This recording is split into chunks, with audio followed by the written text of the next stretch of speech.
morning, everyone. First, let me just apologize in advance for any sudden coughing, wheezing, or sneezing. I'm getting over a case of COVID, so I'm still kind of somewhat in the middle of it. But what I thought I'd talk a little bit about today, and it just seems to me that periodically a koan will come up for me that I just can't put down. And recently, this particular koan, which is the 45th koan in the Blue Cliff record, Joshu's cloth shirt, just seems to be something that it keeps coming up and coming up and coming up. So I thought I would share a little bit about what that koan, how it keeps coming up for me.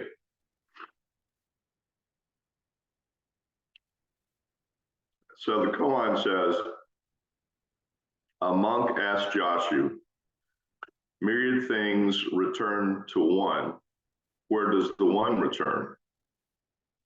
Joshu said, when I was in Say province, I made a cloth shirt. It weighed 7 pounds. And this is a fairly short koan and seems relatively simple. It seemed relatively simple to me when I first worked on it. But as it keeps coming up, I realize the more simple these koans are, that maybe the more profound they are. And while the response, the traditional response wasn't that complicated either at the time, I think the meaning of the koan has so many different layers that it's profound in its simplicity. So this koan came up for me during a session I went to in April at Zen Mountain Monastery. And it came up in the context of that session in an interesting way. And I'll just put a plug in for longer retreats if possible, because they really whittle things down to the bare essentials. I mean, there's a lot of extra stuff going on in one of these traditional retreats, but it seems to boil things down to the necessities of life in a very concerted way. So, and for anybody that hasn't been to one of those, I mean, I've forgotten how physically demanding a session can be, and how they're structured in a way that it is absolutely impossible to, at least for me, to fully comply with all of the different rules and regulations, and when to bow and when not to bow, and what to do with this clapper and what to do with that bell.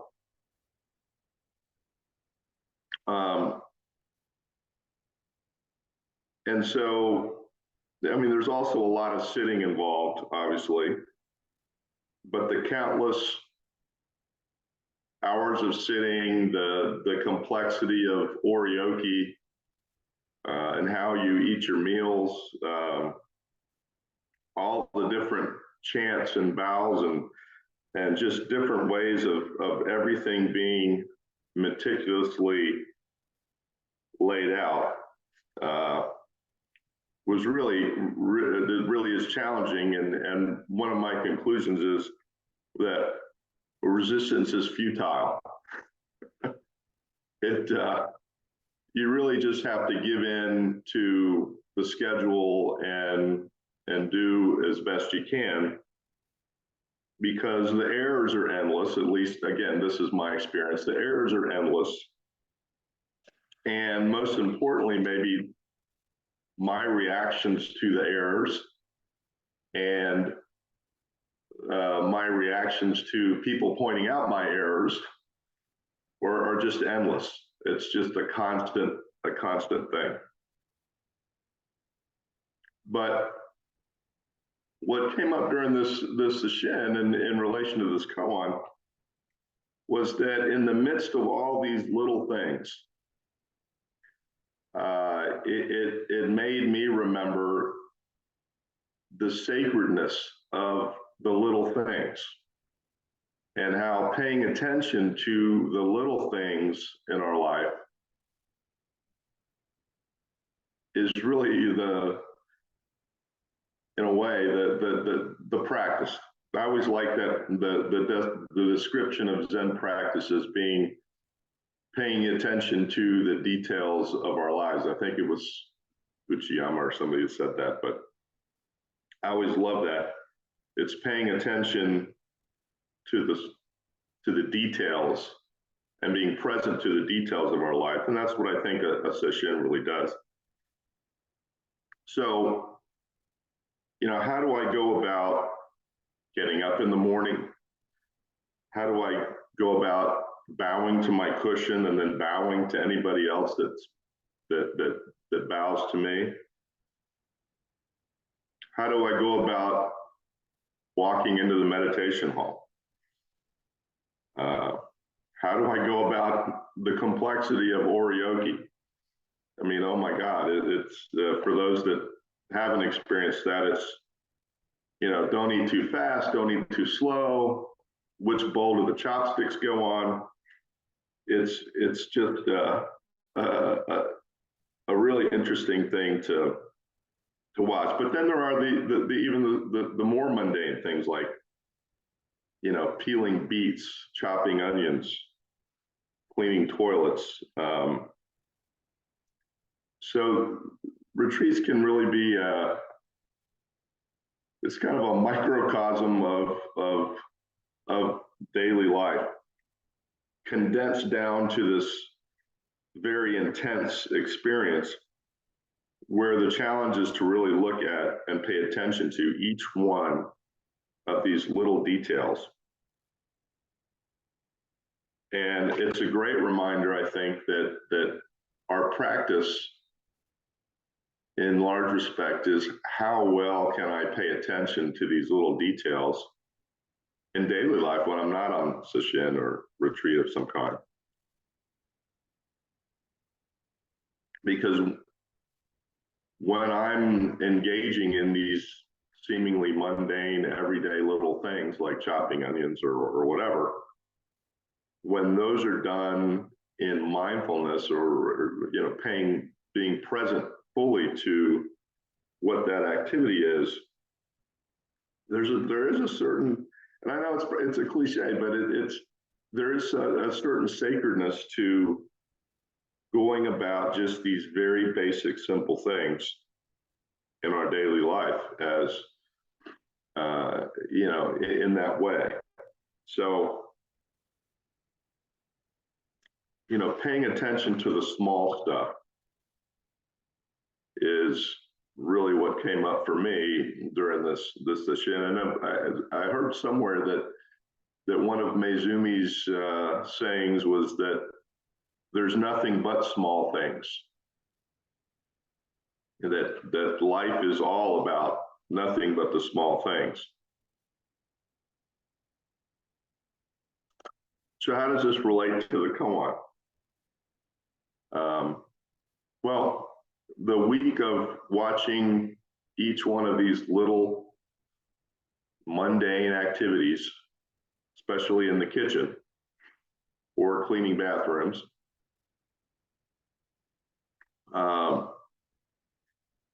and sitting for the number of hours that you sat every day, it was an opportunity to very intently watch internally all these little things that are going on, and externally watching and being present to just what's in front of me.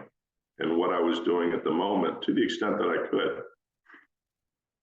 So when asked by a monk, the big question, where does one return to? Joshu responded by referring to the most mundane activity, probably maybe back then, that he engaged in.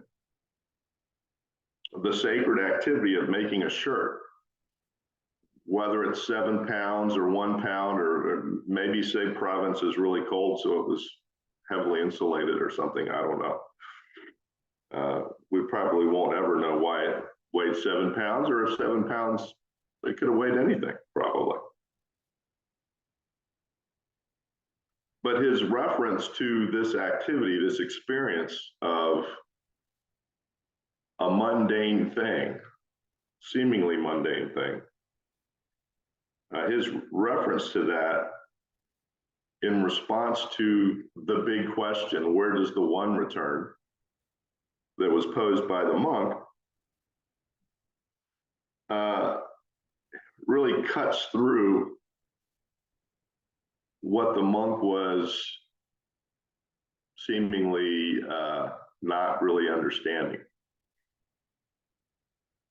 Where does the one return to presupposes that there's something else. That there's the one, but then the one can go somewhere else. Joshu cuts through the monk's fixed ideas about returning to the one, and the one being able to return somewhere else. He doesn't answer by saying it does or it doesn't, or it can't, or some intellectual, kind of explanation. Instead, he responds by sharing an experience of this activity. And a daily life activity, probably back then, everybody had to maybe sew their own shirts, at least probably the monks did. And it could have been, maybe as we've seen in a lot of other koans, it could have been washing his bowl, drinking tea, or using the shit stick. It could have been anything. As Tenkei says in the Blue Cliff Record commentaries, the monk is one of those whose view is hardened at a point of radiant awareness. Having a spot of Satori, or awakening, he took the Zen master to task with it. Yet old Joshu said in a leisurely, relaxed manner, when I was in Say province, I made a cloth shirt. It weighed 7 pounds. So to me, it seems that especially with what Tenkei is saying, there is kind of a warning in this koan, or especially those of us that have been practicing a long time and think we know something. It's not that the one, it's not the one, and it's not that the one can't return to anything, because there's nothing other than just this, whether we want to call it the one or anything else. Naming it already sets it apart from something else. We're all constantly making and wearing our 7-pound shirt. Excuse me.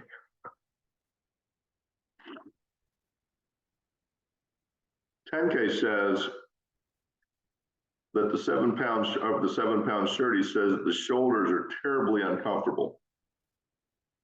It's so heavy. And then he poses a bunch of great questions. Do you consider this Buddhism? Do you consider it the Zen way? Do you consider it the ultimate resort of the one? These are all great questions, I think. And as I've been sitting more and more with this koan, they're questions that I think I'll speak for myself. I need to keep at the forefront of my practice in some way.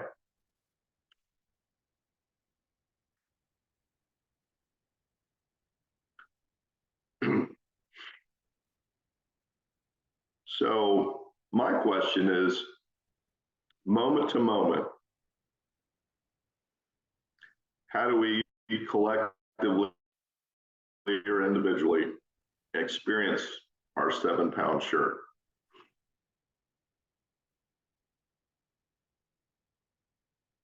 Right? In this moment, what is our 7-pound shirt?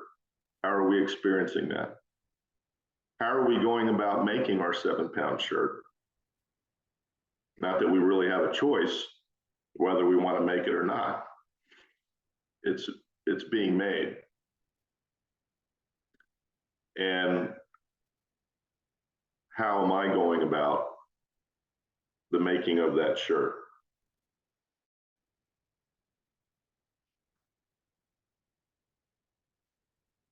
And it's been kind of interesting in this week-long quarantine that I've been in this is, by the way, our new Zendo that we built in Estero. There's nothing in it yet. That's why it's kind of, there's an echo other than me. That kind of a quarantine, I told Roshi the other day, is it was been somewhat of a session, a COVID imposed session in of itself, because I've got nothing to do. I sit around, I have to cook my meals. It's really, it's been an interesting experience. And during this koan has come up. What's my relationship to my 7-pound shirt?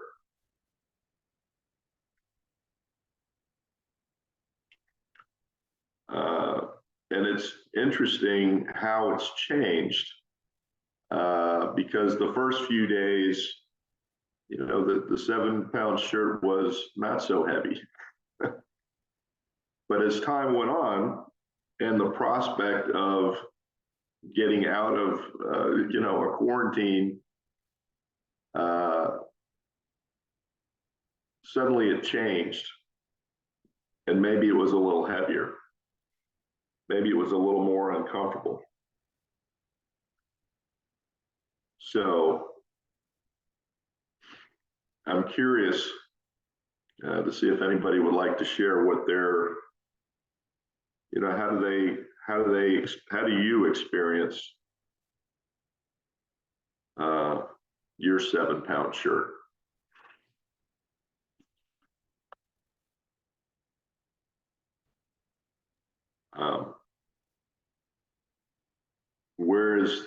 Does anybody experience, had an experience of these mundane little things and the sacredness in those things? It just could be me.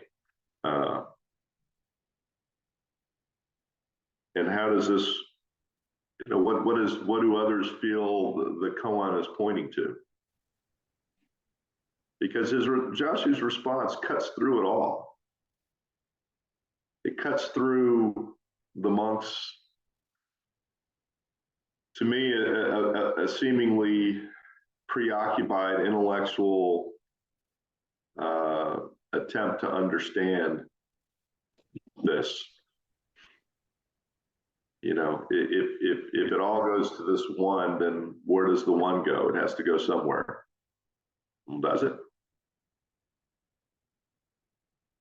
And again, Joshu did not say it does or doesn't return to anything, or it can't return to anything, or any of these other things. He didn't go there. He points directly to the mundane experience of what our life actually is, without sugarcoating it, without making it complicated. He cuts through it all, and as Tenkei says in the commentary, there's nowhere for the monk to go. There's really no response to that. And he answered the question completely, it seems to me. there's no room for argument. There's no room for, you know, a very tricky comeback. There's not even room for, you know, smacking Joshu upside the head or anything. He cut through it all.